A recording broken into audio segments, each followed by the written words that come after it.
தான தர்ம அவரோட கொடை வள்ளல் பிரசித்தி பட்டுறது. கருணாநிதிக்கே வாழ்க்கை கொடுத்தது எம்ஜிஆர் தான். ஒரு காலத்தில் முரசொலி மாறனுக்கே வாழ்க்கை கொடுத்தது எம்ஜிஆர் தான். யாரும் எவ்வளோ பேருக்கு தெரியும்னு தெரியாது.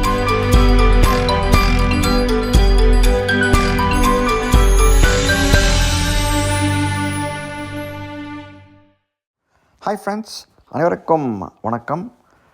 டிசம்பர் 24 மறைந்த எம்ஜிஆர் அவர்களோட நினைவு தினமாகும். ஸோ அது குறித்து ஒரு சிறு பதிவு.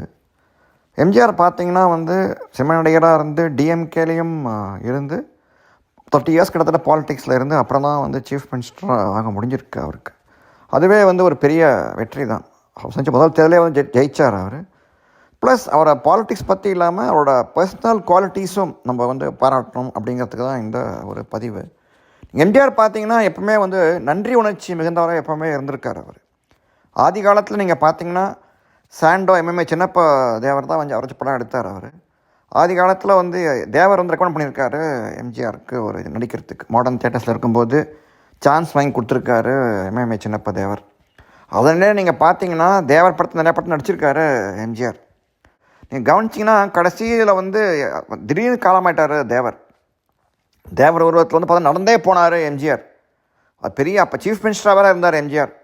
அப்படி இருந்து கூட தன்னோட நண்பன், நெருங்கிய நண்பன், தன்னோட வாக்கை காப்பாற்றினவன், தன்னோட வாழ்க்கை கொடுத்தவன் சொல்லிட்டு நன்றி உணர்ச்சி மறக்காதவர் எம்ஜிஆர்.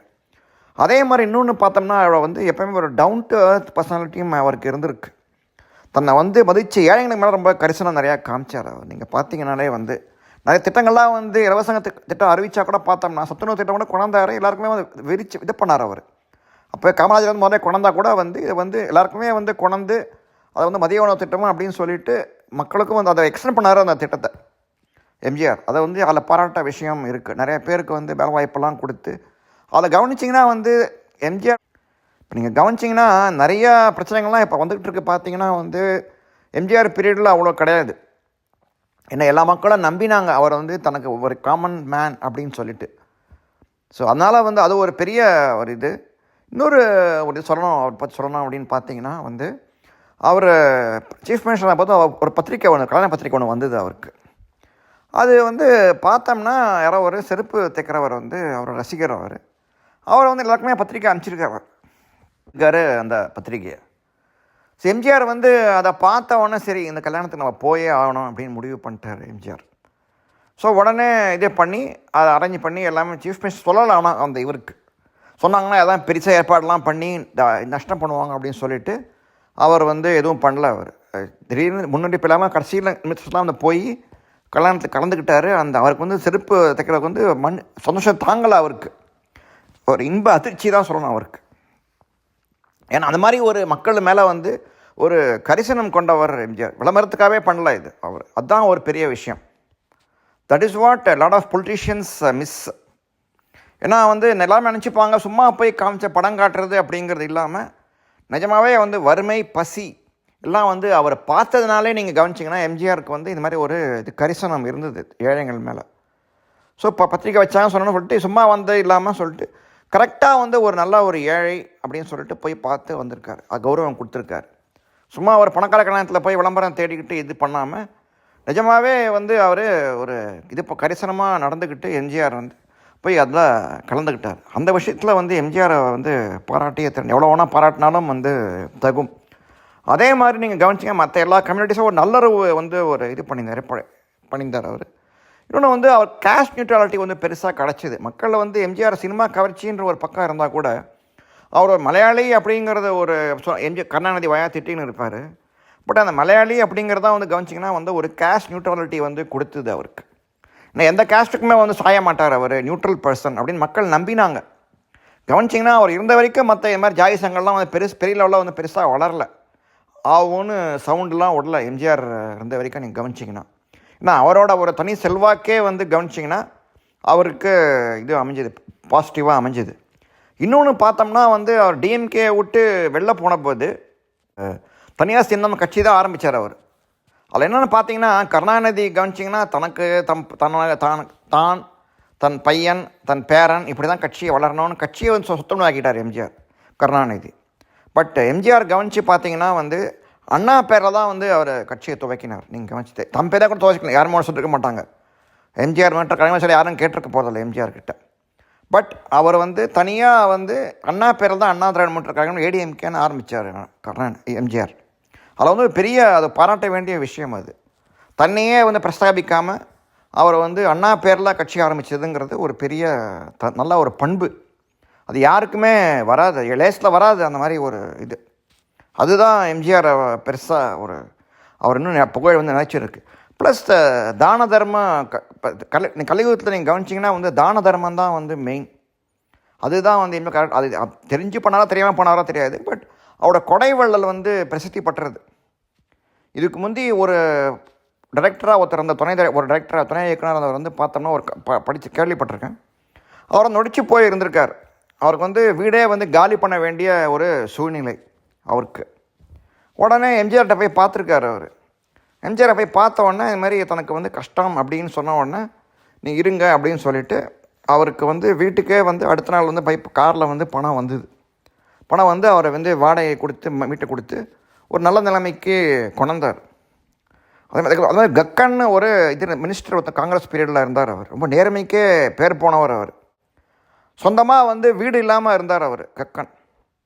அவருக்கு வந்து ரகசியமாக வந்து கட்டி கொடுத்து அவரை நல்லா அவரை தனியாக வீடு கொடுத்தார். அவர் எங்கே தம் பேர் கொடுத்தாருன்னா வாங்கிக்க மாட்டார் கக்கன்னு சொல்லிட்டு தான் விளம்பரப்படுத்திக்கவே இல்லை எம்ஜிஆர். அது ஒரு பெரிய ஒரு பாராட்டத்தக்க விஷயம் அவருக்கு, எம்ஜிஆருக்கு. நீங்கள் கவனிச்சிங்கன்னா எம்ஜிஆர் போய் கருணாநிதி பார்த்தீங்கன்னா எல்லாத்தையுமே தம் பேரை போட்டுப்பார். சம்மந்தமே இல்லாமல் கருணாநிதி பேர் இருக்கும். அந்த மாதிரி விளம்பரப்படுத்தாமல் எங்கே தம் பேரை சொன்னான்னா வந்து கக்கன் வந்து வாங்கிக்க மாட்டாருன்னு சொல்லிட்டு விளம்பரப்படுத்தாமையே கக்கனுக்கு வந்து இது பண்ணி கொடுத்தார், வீடு கட்டி கொடுத்தார் எம்ஜிஆர். அந்த மாதிரி அவரோட நிறையா புகழ் செல்வாக்கு எல்லாமே வந்து கவனிச்சிங்கன்னா வந்து யாருக்குமே கொடுத்து நிஜமாகவே அவர் வந்து கொடுத்து சிறந்த கரங்கள் தான் எம்ஜிஆருக்கு உரியது. அதில் வந்து சந்தேகமே கிடையாது. யாருமே வந்து அதில் குறைய நீங்கள் அதுக்கு இன்னும் கருணாநிதிக்கே வந்து வாழ்க்கை கொடுத்தது எம்ஜிஆர் தான். ஒரு காலத்தில் முரசொலி மாறனுக்கே வந்து வாழ்க்கை கொடுத்தது எம்ஜிஆர் தான். யாரும் எவ்வளோ பேருக்கு தெரியும்னு தெரியாது. முரசொலி மாறன் குடும்பம் வந்து படம் எடுத்துக்கிட்டு இருந்தாங்க எம்ஜிஆர் பதவிக்கு வர்றதுக்கு முந்தி. கவனிச்சிங்கன்னா அப்போ வந்து நொடிச்சு போயிருந்தாங்க அவங்க. முரசொலி மாறன் குடும்பம் வீட்டை வந்து சொத்தெல்லாம் விற்று நடுத்தெருவுக்கு வந்துடுவோமோன்னு அப்போ பயந்தாங்க. அப்போ எம்ஜிஆர் கிட்ட போனாங்க.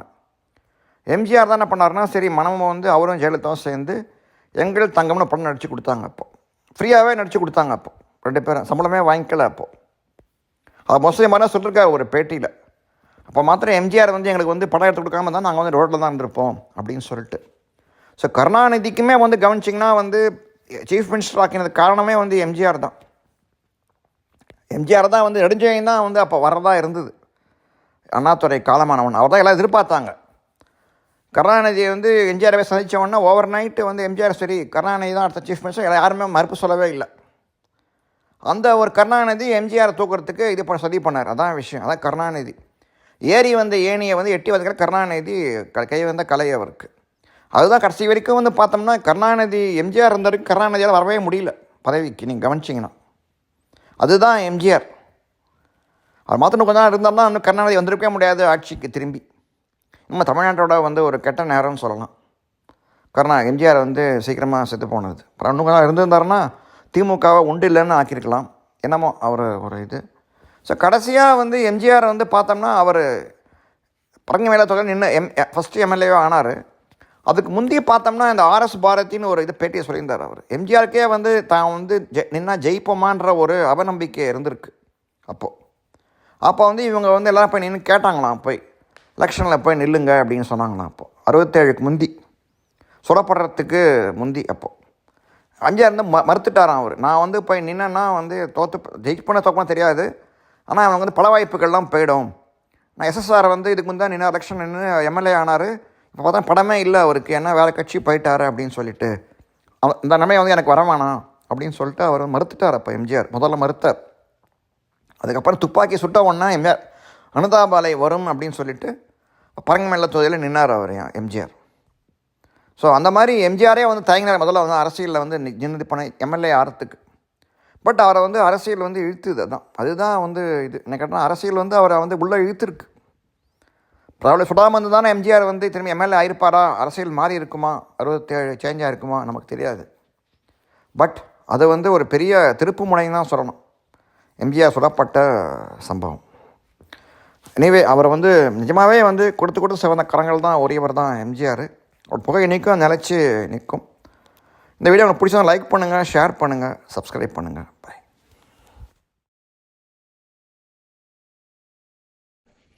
வணக்கங்க. இப்போ நாம் இருக்கிற இந்த மைதானம் இருக்க, இது வந்து மதுரையில் தோப்பூர் பக்கத்தில் இருக்கிற எய்ம்ஸ் கட்டுமான பணிகள் நடந்து கொண்டிருக்கிற மைதானம். 220 ஏக்கர். இங்கே தான் 2,20,000 சதுர அடியில் எய்ம்ஸ் மருத்துவமனை வரப்போகுது. இதைத்தான் தாமதமாக பண்ணுறாங்க. எய்ம்ஸ் தர்றேன்னு ஏமாற்றிட்டாங்க. அங்கே ஒன்றுமே இல்லை, எந்த வேலையும் நடக்கலைன்னு பல பேர் விமர்சனம் பண்ணாங்களே, அதையெல்லாம் பொய் என்று நிரூபிக்கிற வகையில் ஐயா நரேந்திர மோடி அவருடைய அரசாங்கம் இங்கே பாருங்கள் அற்புதமாக பணி செய்து கொண்டிருக்கிறாங்க. வரக்கூடிய 2025க்குள்ளே இதில் ஃபஸ்ட்டு ஃபேஸ் முதல் கட்ட பணிகள் நிறைவு பெற்று 1,00,000 சதுர அடிகளுக்கு மேலே கட்டுமான பணிகள் உடனடியாக நிறைவு பெறும். அதில் பார்த்தீங்கன்னா நர்சிங் கல்லூரி, மெடிக்கல் கல்லூரி, administrative block, inpatient, out patient, இப்படி எல்லாம் இங்கே பிளான் பண்ணிகிட்டு இருக்கிறாங்க. அங்கே உள்ளே போய் பார்த்தீங்கன்னா அற்புதமாக இருக்குது. நிறைய லேபர் வேலை செய்கிறாங்க. இங்கேயும் பாருங்கள், நிறைய லேபர் குவார்ட்டர்ஸ் கட்டியிருக்காங்க. தொழிலாளர்கள் இங்கே தங்கியிருக்கிறாங்க. இவங்களாம் ஷிஃப்ட்டில் வேலை செய்கிறவங்க இங்கே இருக்கிறாங்க. இங்கே ராட்சச எந்திரங்கள் வேலை செய்ய ஒரு பக்கம் மெட்டீரியல்ஸ் வந்துட்டு இருக்கு. இதை பார்வையிடுறதுக்குன்னு எல்என்டி நிறுவனம் தான் இதை வந்து கட்டுறாங்க. எல்என்டி நிறுவனம்ன்றது இந்தியா முழுக்க உள்ள எய்ம்ஸை எல்என்டி நிறுவனம் தான் அதை கன்ஸ்ட்ரக்ட் பண்ணுறாங்க. இந்திய இராணுவத்தில் சூப்பரண்டிங் இன்ஜினியராக இருக்கிற அலோக் செர்வானி அப்படிங்கிறவர் தான் அதுக்கு சூப்பரண்டிங் இன்ஜினியராக இருந்து இந்த பணிகளை எல்லாம் மேற்பாடுறாரு. அவர் லெப்டினன்ட் கர்னல் ரேங்கில் இருக்கக்கூடியவராக இருக்கார். அவரையும் இப்போ சந்திச்சு தான் வந்தோம். அதனால் அற்புதமாக இங்கே பணி நடந்துட்டுருக்கு. இதில் எந்த விதமான தாமதமும் இல்லை. நரேந்திர மோடி அவர்கள் தமிழ்நாட்டுக்கு, குறிப்பாக மதுரைக்கு கொடுத்த ஒரு மிகப்பெரிய நன்கொடை இந்த எய்ம்ஸ் மருத்துவமனை. இது கட்டி முடித்து இங்கே வரும்போது ஒட்டுமொத்த மதுரையினுடைய முகமே மாறிவிடும். The face of the Madurai அப்படின்னு சொல்கிறாங்களே, அது மாதிரி மதுரையே மாறிடும். மதுரையினுடைய பொருளாதாரம் உச்சத்துக்கு போயிடும்.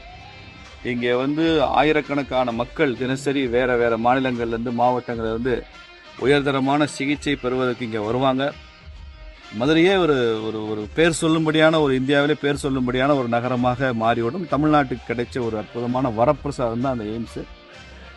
இது சுற்றிலும் பாருங்கள், காம்பவுண்ட் வால் கட்டியிருக்காங்க. 220 ஏக்கருக்கும் காம்பவுண்ட் வால் கட்டியாச்சு. கிட்டத்தட்ட 3 கிலோமீட்டர் நீளம், எல்லா பக்கம் சேர்த்தா 3 கிலோமீட்டர் மேலே வரும் சொல்கிறாங்க. அவ்வளோ கட்டியாச்சு. அதனால் இங்கேருந்து யாரும் ஒரு செங்கல் கூட இனிமேல் திருடவும் முடியாது. கம்ப்ளீட்டாக அதெல்லாம் கட்டியாச்சு. அது காரணமே ஒரு செங்கல் கூட திருடு போயிடக்கூடாதுன்றதுனால எல்லாம் காம்பவுண்ட் வாலும் கட்டிட்டாங்க. இந்த இடத்த பார்வையிட வேண்டும் என்பதற்காக நான் வந்தேன், பார்த்தாச்சு. ரொம்ப நல்லா இருக்குது.